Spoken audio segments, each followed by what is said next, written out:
sidii hawar aysan jirnay dadka iyo ganacsigeeda iyo ummadeena oo nabad iyo iscafis nabad iyo iscafis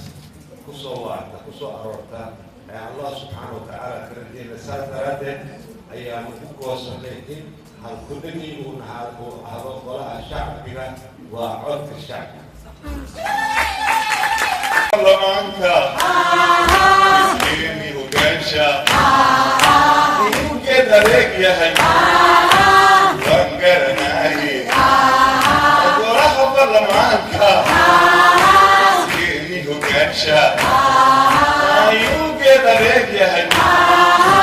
waan garanaye garabkiina soconaye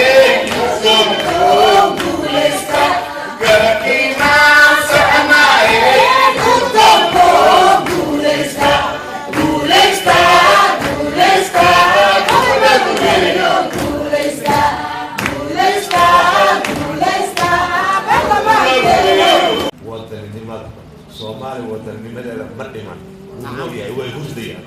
hurdada laga toosiyo fadlan Somali baan ahay inaan ku faano Somali baan ahay inuu ku faano bareegiyo waa laga xishoodaa meelaha